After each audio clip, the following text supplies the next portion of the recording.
Here to respond, Dana Loesch, nationally syndicated radio show host and Second Amendment rights advocate. Terrible closing arguments by the prosecution. One of the most alarming things I've ever seen, Dana, when the prosecutor Binger, this slug, actually holds the AR-15 up, finger on the trigger, and then just points it at the jury. After the Alec Baldwin situation, could you believe he would point a gun at the jury like that?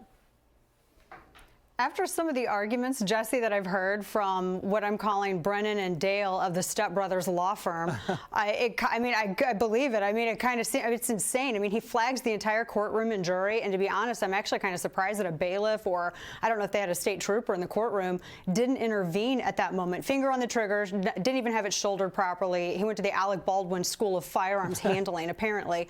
But to that point, there was something else, Jesse, in the closing arguments that were interesting to me.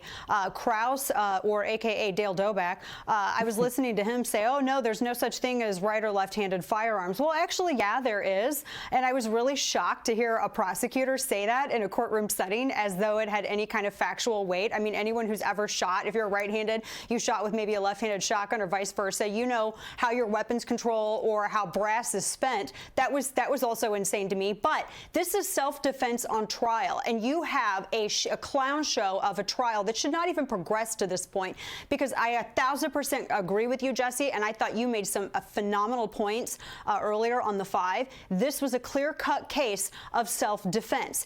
End of story. And so the state is trying to plant the seed of reasonable doubt. That's all they're trying to do, is just make it look like he was somehow reckless. Well, he demonstrated better firearms discipline than either of those two clown shows in the courtroom today. Yeah, so you have a 30-year-old convicted felon, rapist of boys, charging you at full speed after gunshots have just been heard. He's threatened your life. He's screamed F you, and he lunges for your weapon. That's just one. And then you have another guy hitting you in the head with a skateboard. You're falling down on the ground. Some other guy kicks you in the face. And another guy points a loaded Glock at your skull. And I honestly watched this video in slow motion today. You're looking at it right here on the screen. In a sense, Kyle showed amazing self-restraint in that situation. And that should be applauded. But they want to make this guy out to be an active shooter, Dana. That's what was the big line this afternoon. Active shooter.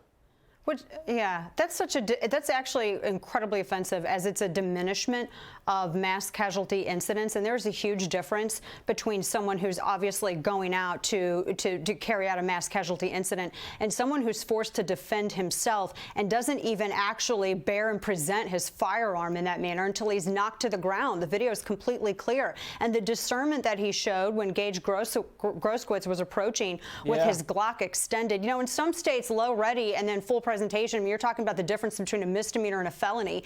And I thought Rittenhouse, I mean, he realized when the threat was advancing, when the threat wasn't advancing, and then when Groskowitz chose to, as we like to, FAFO, go after somebody that was on the ground and who was also armed and had better training. I mean, look, everyone talks about Jesse Kyle being out there with a firearm, but what about the grown men who were carrying illegally, one of which was a prohibited possessor? What about these guys who were out there armed and just brandishing firearms and hunting down people as they were burning down black-owned businesses, which is another quick point, Jesse. Everyone talks about race, but all I saw was a white convicted pedophile who got out of a mental institution, decided to go to a riot and help burn down black-owned businesses.